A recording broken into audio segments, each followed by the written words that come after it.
Hey YouTube, you know we're doing 2 videos this time with the news show with a separate interview and news. You think they were getting a little long, but I hope you're staying to watch because this interview is really special. We're here with none other than Dav Kaufman. How you doing, Dave? I'm doing great. It's a beautiful night. How are you guys doing down there in Kansas? We're doing wonderful down here. It looks like you're on location somewhere. I'm sure it's somewhere exotic and you're out doing some herping, am I right? I'm in one of the most exotic places in the world right now. and guys, this has been a big thing for me because, you know, I watched the Herpers DVDs whenever I was just getting into this, and it was just great to see you and Nerd out there playing with some snakes on the timbers in Minnesota and all of that. Yeah, that was Minnesota. That was awesome, yeah. This is definitely a big moment for us. But what was that? I couldn't hear you very well. What was that? Oh, I said that was, that was from Minnesota, that segment with Kevin. We're having a little bit of technical difficulties on my end. Let's see if we can't fix this. Can you hear me? I'm having a hard time. I'm getting it. I don't know if it's coming through, if it's my computer or what. I'm having a hard time. Guys, I think we lost him. Just stay with us. We're going to do everything we can. We're going to try to get him back. You know, he is somewhere exotic, and he took the time out of his schedule to do this. So. You know, when you're overseas or you're somewhere exotic, it's really hard sometimes to have good phone reception. I mean, you know, Verizon can't just hear you everywhere. But, oh my God, look who it is! Dude! Welcome! Oh, thank you! We'll get this out of your way. Oh man, that was the fastest I've ever run from Minnesota to Kansas ever. You know, I think the old joke is... I'm a little winded. I just flew in and my arms are really tired. Oh man. Isn't that what they always used to say? That is exactly correct there. Now can everybody hear me? We hope so. Do I sound like a smoker with this thing right here? Hello, good to be here. Hold on one sec, I gotta save a cat. We got the door cracked, and don't mind me. Oh, I left the door open. The cat. And then you can see me real wear newscaster clothes, like shorts. Good God, I almost had an accident with a cat. It can happen. If I let that cat out, That's true. Probably wouldn't marry me. So I need just a moment to just catch my breath. That is like 800 miles I just ran in a matter of 2 seconds. I mean, I don't know if you guys knew that I have those kinds of superpowers.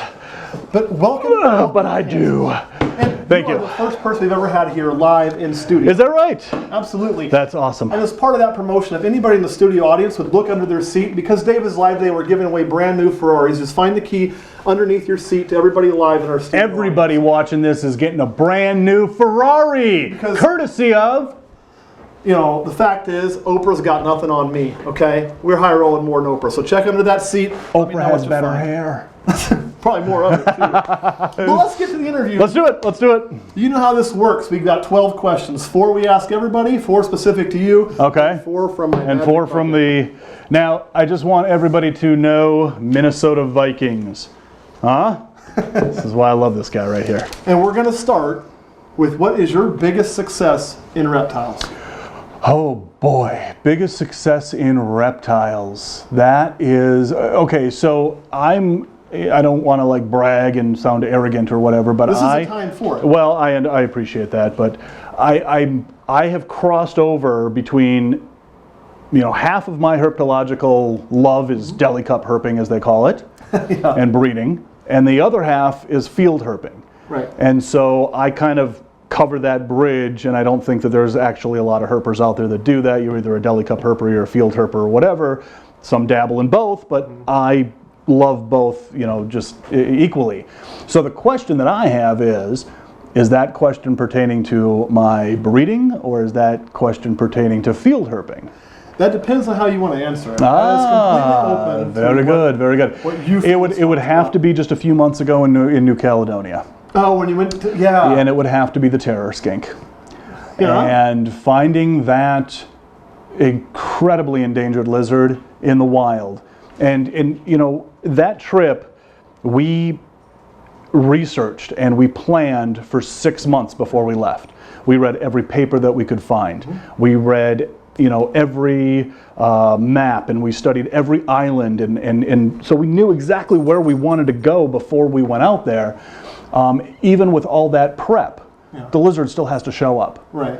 And so we knew what island this lizard was endemic to, And it's because we did so much prep that I think that we were able to find it where we found it.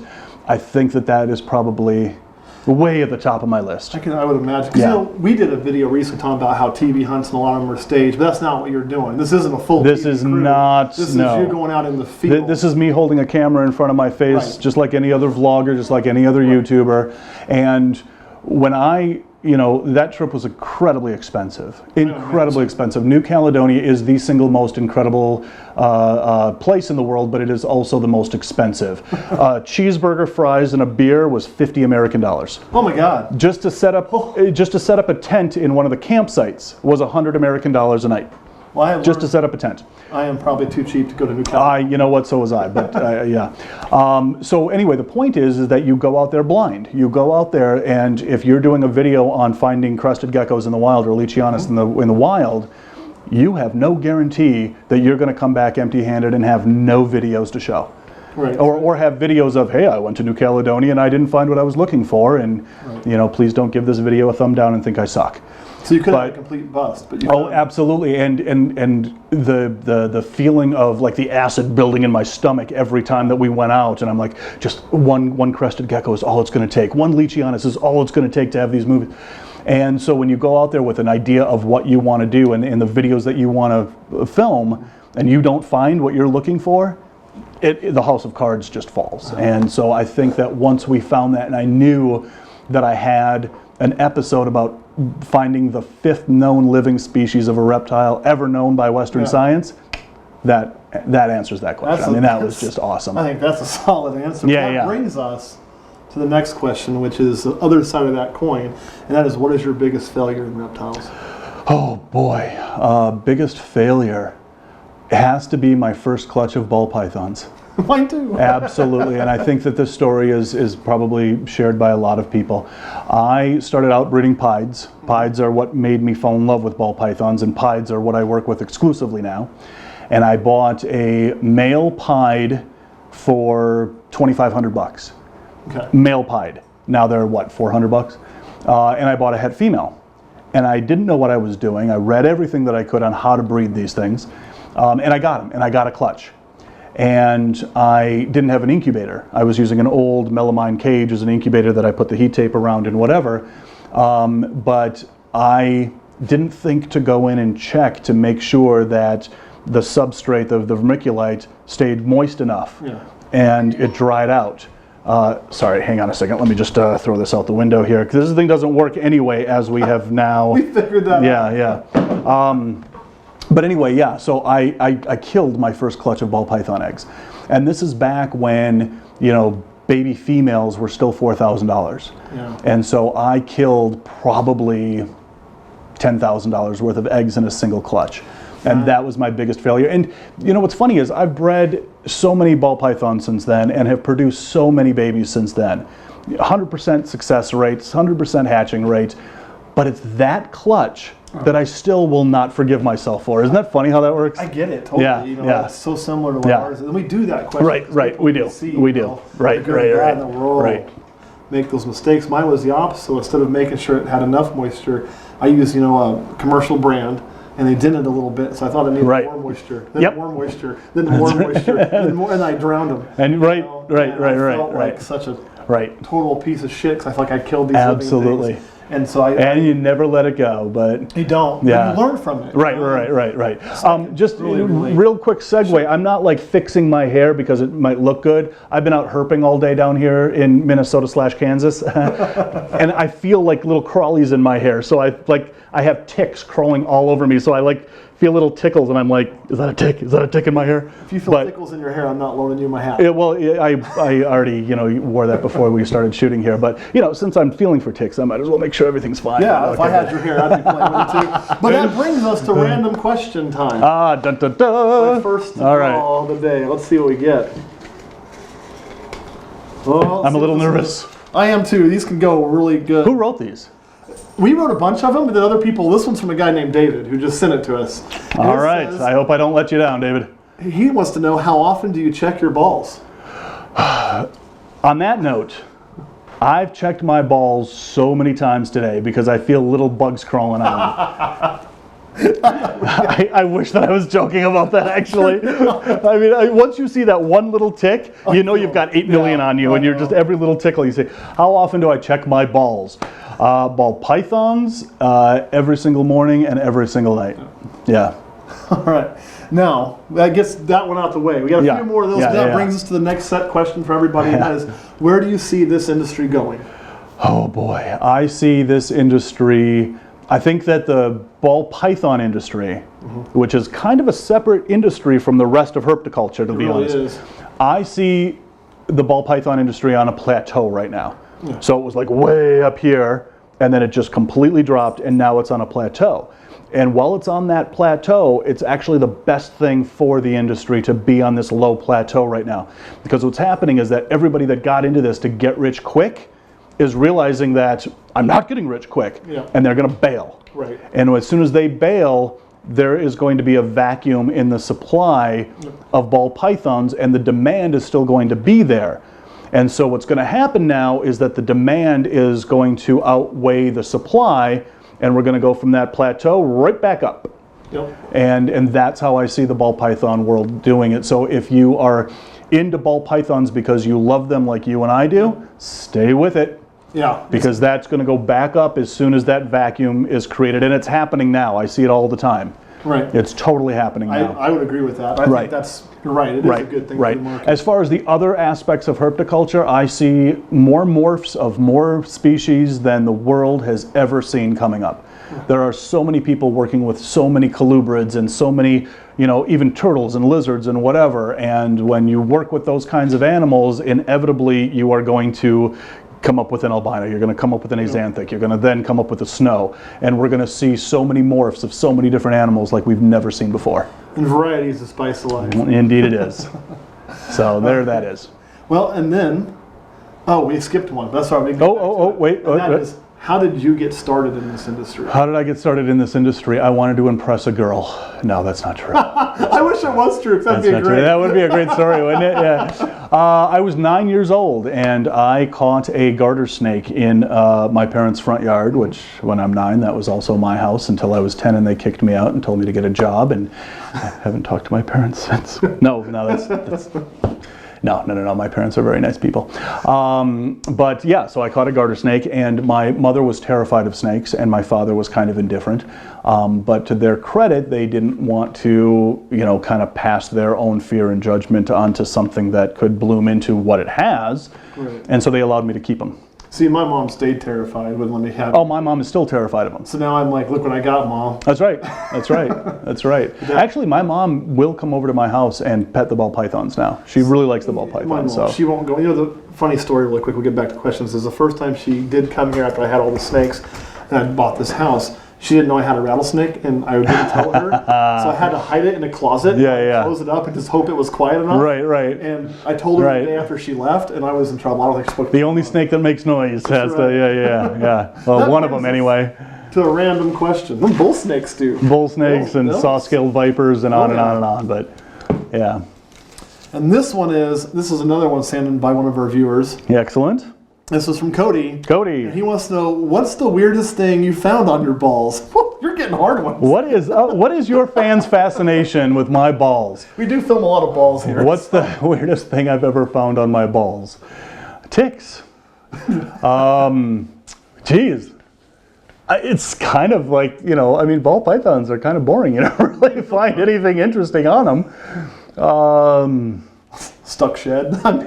Yeah, how do you answer that question? That's kind of it. A stuck shed. I think it's not like I saw a Jolly Rancher all of a sudden, stuck to one of my snakes. I think he wrote that just to make somebody sweat, Yeah, well, I'm not sweating, but certainly I had to think about that. In there. Yeah. All right, and that brings us to my favorite portion. These are the ones that are specific, which is a word I can never say, to you. Specific.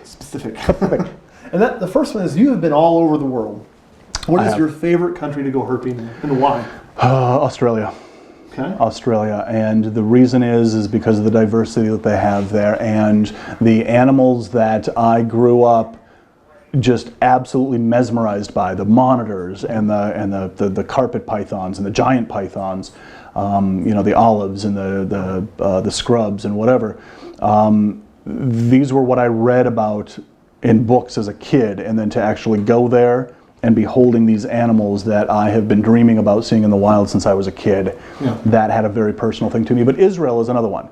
Really? Israel is unique because it's a land bridge between Europe, Asia, and Africa. Okay. So in the southern part of Israel, you have all the African species, in the northern, all the European species, and then the Asian species throughout. And don't believe a thing you read or see on the news. Israel is probably the safest country in the world. And I've been there many, many times, and the herpers there are die-hard herpers. Yeah. They put Aussies to shame. When I was, the last time I was there, we were in the Negev desert. We were looking for saw-scaled vipers, and in this country at like 1 o'clock in the morning, you quit herping. You turn it in, you go back to the hotel, whatever. So we are literally walking through sand that is like snow. I mean, it gets in your shoes and you sink down in it, and we're walking up these sand dunes, and you look for the tracks, and then you follow the tracks to the snake. It's pretty easy herping. So 1 o'clock in the morning, we start heading back to the cars, and I'm like, oh, I'm exhausted, and good, we're going to go find a hotel or whatever. No, we went back to the cars to go slam a bunch of Red Bulls, and then we got back out there. And I was like, God, these guys are pretty diehard, all right? Hardcore. And we were literally walking around the desert all night long and watched the sun come up over Jordan and the country of Jordan, and it was really awesome. But they have, Uromastyx there. They have ornate Uromastyx. They have the giant Uromastyx, Montpelier snakes up north. Mediterranean spur-thighed tortoises are just wandering all over the place, and it's nothing like you read in the news. It is really an awesome place. And I'm going back. I'm going back in September, I hope. They've got a pretty good, solid handle on security. They are Israel's a Yeah. fortress. Yes, I mean, Israel's a fortress. It had to be for Right. And you can go back through time. But you know what? They protect their wildlife. It's a tiny little strip of land that has 7 million people living in it, and which it's crowded, but they will not destroy habitat if there is a species that is already occupying it. So in the south, which is a resort town, Eilat, there's a colony of giant Uromastyx. In this country, they would say, get those lizards out of there, we're building another multi-million-dollar resort. Right. Israel said, you can't do that, those lizards are there. So they turn the habitat into a lizard park. And now they bring tourists from the resorts to come see these giant lizards. So you can't pick a flower, you can't, the only thing you can do is video and film. You take a picture, nothing Right, else. you can't even pick a flower there. So they are very protective of their wildlife there. So there it is. And most of us in the reptile industry here, we haven't been in our own set of DVDs. And how did that alter your hobby, your career, being in the Herpers DVD? Well, it's kind of a funny story how it happened. So I've had a very good career in filmmaking.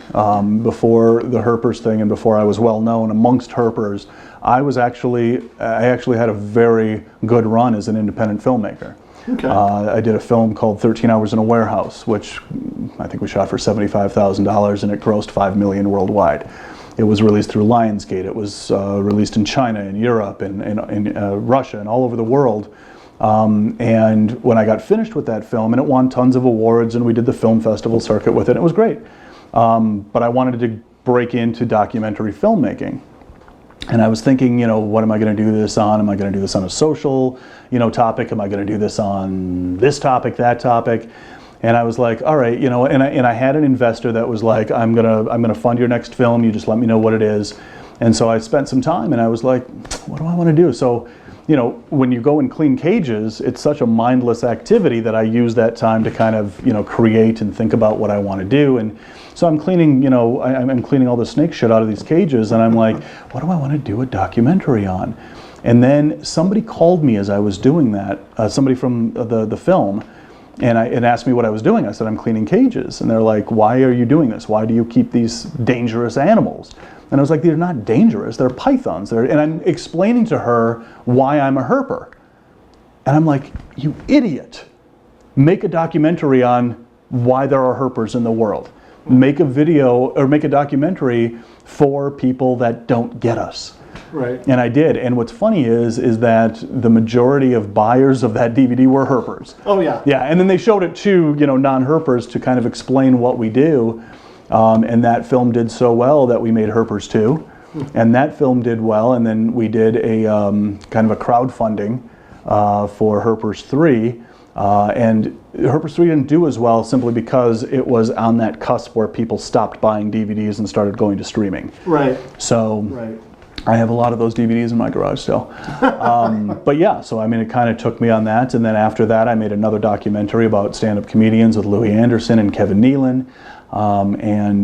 That's sitting in my computer right now. I have to release that yet. And then, you know, the independent film world died with Blockbuster, and so then I went in and started making TV shows. So now I'm doing some TV shows for PBS, aside from doing my YouTube channel. I didn't realize that. Yeah. So YouTube is my, you know, career. My sponsorship is my, you know, pays my rent and pays my, you know, lighting and gas and whatever. Yeah, aside from that, it's the TV shows. But I have an idea now that as soon as I'm done with this TV show for PBS, I think I'm leaving the film world altogether. Really? I think. I don't know. But I've got an idea in mind, and I'll share that as I develop it a little bit more. But I'm interested in hearing it. yeah, well, Can't wait to hear what it is. I'm going to keep it to myself for now, but it's an idea that I've been developing, and we'll just see how it all plays out. But I love making these YouTube videos for Dav Kaufman's Reptile Adventures, and I love traveling, and I love doing educational videos. Yeah. You know, I don't want to go off on this tangent about how, you know, there's videos that, you know, are shock videos, and there's videos that are educational videos, and it always seems like the educational videos never get the views that the shock videos do. That's true. And I'm going to try to kind of balance myself between the two, but I'm never going to make shock videos about reptiles because it undoes everything that I'm trying to do with my channel. You know, and the shock and awe, if you're going to do something with some shock and awe, I think you got to follow it with something that makes it worthwhile with education. Right.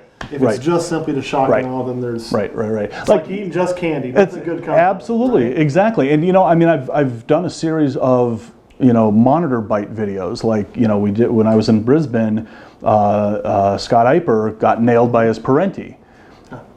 I never would have shown the blood in one of my videos, and then I was like, show the blood. People want to see the blood. Yeah. And then just, 2 days ago, I uploaded the one about Tom Crutchfield telling the story about how he got nailed by his croc monitor.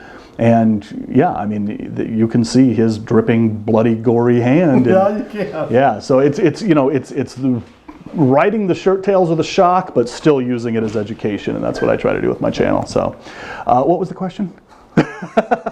What was the question? That brings us to actually random question time. Random question time. So you got two more in the Viking time.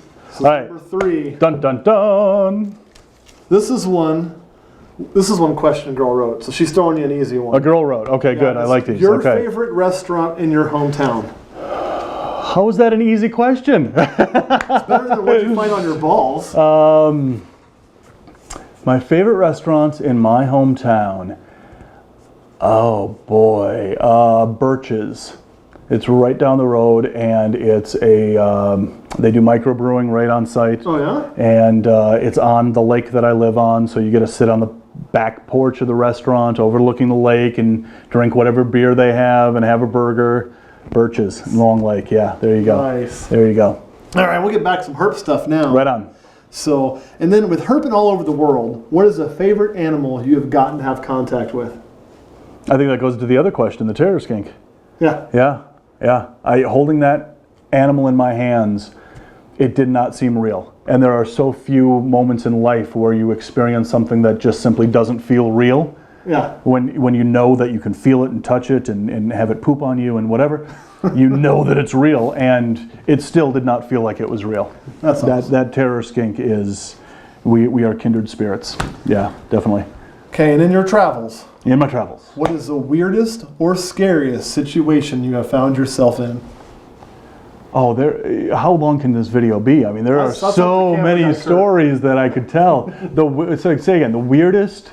Or scariest. Or scariest. Boy, I don't know if I want to tell that story or not. And now I just totally set myself up to have to. The weirdest or scariest? There's been a few. I talked about how Israel was very safe, but we were 4 miles from Gaza. Okay. Gaza is a bad place. Yeah. And the West Bank is a bad place. A lot of bad actors there. I can't believe I just quoted that. But Hamas has taken over, and Hamas is a terrorist organization. Right. They are hell-bent on destroying Israel. The rest of the Palestinians, the millions of other Palestinians, do not side with Hamas, and they live side by side with Israelis. They go to the same school. Their kids go to the same school. They shop at the same supermarkets. They eat in each other's restaurants. It's like I said, it's nothing like you see on the news. But we were 4 miles from Hamas, and we were finding unexploded missiles that were in the sand. And when you're walking around the desert at night with a flashlight and you come across a missile, my Israeli friend said, do not touch it, because that is all it takes is a fart for that thing to explode. And so when you're herping, it was like herping in a battlefield. Oh. And so every one of them we found, we had to call in the military. They had to come in with their sweepers, or they didn't right then and there, but they probably came in the next day. We gave them the GPS coordinates of where it was. And a lot of these missiles were homemade. And what they were doing is they were coming into Israel, stealing the metal street signs, like the stop signs and the yield signs, going back over to the border to Gaza and forming them into missile bodies. Oh my goodness. And every single day, they fire missiles into Israel, but you never hear about it on the news until Israel says enough and retaliates. Right. That's when you hear about it on the news. So that was a little scary, was at night, just simply not knowing that you're 2 feet away from it.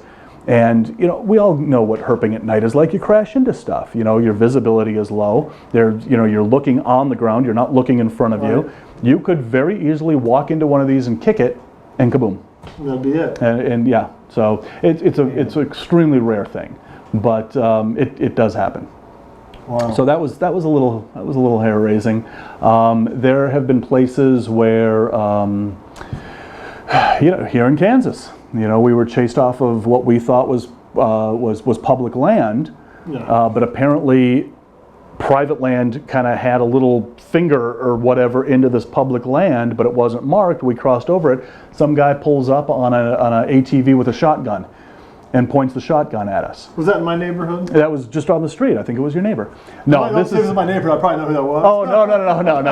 No, this is years and years ago. But when you're out there having fun and trying to find these really cool animals, and some redneck on a big old ATV comes up with a shotgun. What you doing on my lawn, boy? Oh yeah. It's like, oh boy, this guy's gonna shoot first and then ask the question later, isn't he? Yeah. So yeah. And then you never want to tell these guys, well, I'm looking for snakes. Yeah. Because then they're like, they think you're screwing with them, and then you're going to get shot. Yeah. But yeah, no, there's a couple of other scary tales, but I think that I'm going to keep those to myself. Well, that brings us to the last random question. Dun dun dun. Let's see if we can get a really good one in here. Oh, what is it? Oh, man. Well, you know what? Here's the bad thing. We can't even use this one. Okay. Because we don't have our guy back there. Ah. This one's in reference to him. Okay. For full disclosure, this is the first time this has ever been drawn, and it would be marry, and to keep it PC, sleep with or kill the show crew, me, Kurt, or Player X. But he's not out there. Player so X. We don't get to use that. All right. Moving on. You got lucky. I wouldn't even know how to answer that. So yeah. Oh, this is another one from our reviewers from Cody, and that is, does this rag smell like chloroform to you? Yeah. That, those two. Look at this. I just now. Look at that. Look at what I just did to my glasses. Just that little fall off my head. They took it out. It broke. We should tape those two together. Okay, so I've got a question. Does this rag smell like chloroform? Yeah. I've got a question. So if you've ever watched my videos, you know that I always wear sunglasses on top of my head. And not only does it keep the hair out of my face, there's a reason why I always wear sunglasses on top of my head. What's that? I take these things off, they are gone. I go through Oh. sunglasses like I go through underwear. Yeah. And I just got used to, if I don't feel them on top of my head, I psychosomatically feel like something's missing. So they're always going to be on top of You know, my I'm head. in my 30s. I wear a backwards hat, and you catch a lot of crap for that. But the Well, problem yeah, is- hey, look, dude, I'm thinning a little bit, Well, actually. it's not thinning. It's when you're outside, that keeps the sun out your eyes. Then when you go somewhere and you don't want it in the front, if I lay it down, I'm going to leave it, and this way it doesn't get lost. There you go. I There you completely go. understand. There you go. All right, Well, camera guy Kurt, you got anything you want to add? Dave, you got anything you want to add? I think I've explained my sunglass situation quite well. All right, guys, thanks for watching. This is huge for me, by the way. Awesome, man. it's I'm great so to glad get that to I was have here. I'm people so here. glad that I ran all the way from Minnesota to be here to be on your channel. This is awesome. It was So, great. We really enjoyed having you. all Thank you right. so much. Absolutely. Guys, if you don't watch this channel, and I'm sure you already do if you watch mine, go check it out because he goes literally all over the world. Like, who else are you going to see go to New Caledonia? You know, I mean, that is just amazing. That was an awesome trip. You're going to see animals too. Like here, you know, you're going to see ball pythons and rattlesnakes. That's what I'm going to typically show you, maybe throwing a carpet python every now and then. Here you're going to see all kinds of stuff, and you're going to see it a lot of times in its natural environment, and that is just amazing. And that's what I want to do, is I want to do videos about, you know, very common and very much loved reptiles that we know in captivity, but what they're doing in the wild. Absolutely. I'm planning Ghana in March for ball pythons in the wild. That's awesome. All right, that's going to be an awesome trip. Thanks for watching, and we'll catch you next week. Rattle on.